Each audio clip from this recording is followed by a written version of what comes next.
যুবভারতীতে ভাঙচুর কাণ্ডে জামিন পেলেন শতদ্রু দত্ত। মেসি ইভেন্টে যুবভারতীতে ভাঙচুর কাণ্ডে জামিন পেলেন তিনি। 10,000 টাকা এবং 2টি সিকিউরিটি বন্ডে শর্ত সাপেক্ষে জামিনের নির্দেশ বিধাননগর এসিজেএম আদালতের।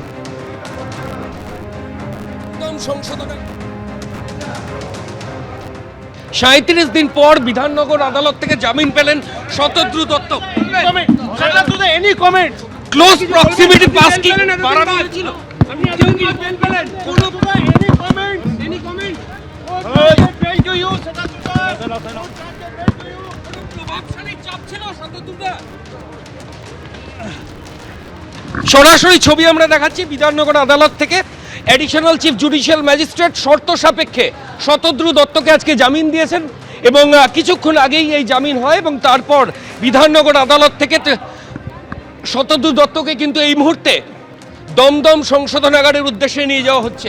গত 13 তারিখ যুবভারতী ক্রীড়াঙ্গনে মেসির ম্যাচ ছিল এবং সেই ম্যাচেই বেনজির বিশৃঙ্খলা হয় এবং তারপরই শতদ্রু দত্ত, যিনি চিফ অর্গানাইজার ছিলেন, তাকে কিন্তু পুলিশ আধিকারিকরা গ্রেফতার করেন। এরপর স্পেশাল ইনভেস্টিগেশন টিম ফর্ম হয় এবং তারপর আজ শতদ্রু দত্তের জামিন বিধাননগরে অ্যাডিশনাল চিফ জুডিশিয়াল ম্যাজিস্ট্রেট শর্ত সাপেক্ষে মঞ্জুর করেছেন। ক্যামেরা ভগবান সায়ের সঙ্গে ময়ূখ ঠাকুর চক্রবর্তী, এবিপি আনন্দ, কলকাতা।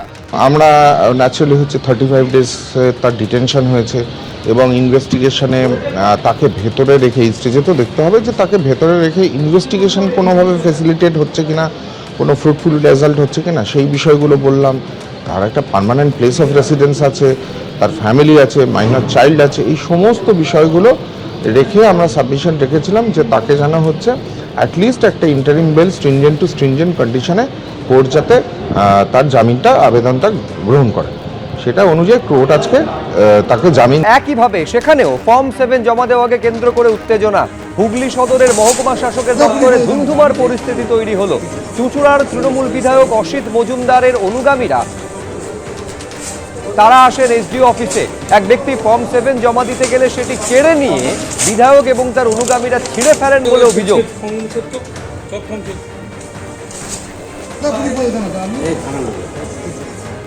জোর করে মানুষের ভোটাধিকার কারার বিরুদ্ধে মানুষ পরিচয় দিতে পারলো না। একজন ফর্ম 7 জমা দিচ্ছিল, সেখানে দেখা হলো আপনারা সব ফর্ম ছিঁড়ে দিলেন, মারধর করলেন। আমি দেখিনি এটা। দাদা দেখা গেল আমি এটা দেখিনি, আপনার সামনেই তো ঘটলো। আমি দেখিনি বলছি তো। কিন্তু দেখা গেল যে কোনো পরিচয় দিতে পারলো না সে। আমি জানি না কে কোথায় কি হয়েছে, আমি দেখি। আপনাদের দলের কর্মীদেরই তাদের, আমরা দলের কর্মীরা এখানে আছি মানুষকে সাহায্য করার জন্য, জোর করে যাতে কারোর নাম না কাটে তার জন্য আছি। বিজেপি ফর্ম 7 তো জমা দিতে পারে না। ফর্ম 7 জমা দেবে কোনো ব্যক্তিগত লোক যে জানে, দলবদ্ধভাবে এরকম হয় না কখনো। যারা বিএলও তারা জমা দিতে পারে, তারা জমা দিক।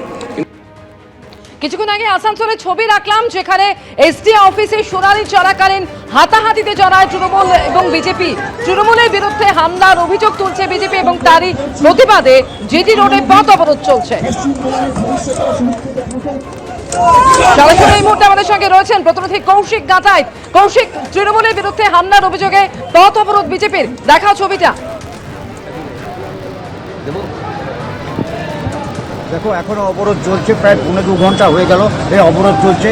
প্রদীপ চক্রবর্তীর একটা দিক দেখাতে, যেদিকে প্রচুর সংখ্যায় পুলিশ এসে গেছে এবং লাঠিধারী পুলিশ এসে পরিস্থিতি নিয়ন্ত্রণে আনার কীভাবে কি প্রস্তুতি সেটা কিন্তু নিচ্ছে, নিজেদের মধ্যে আলাপ আলোচনা করবে। অন্যদিকে ঠিক তার বাঁ দিকটাতে তুই যে প্রদীপ দেখাচ্ছে, যেখানে বসে রয়েছে অগ্নিমিত্রা পাল, দেবতনু ভট্টাচার্য এবং কৃষ্ণেন্দু মুখার্জি সহ বিজেপি কর্মী সমর্থকেরা।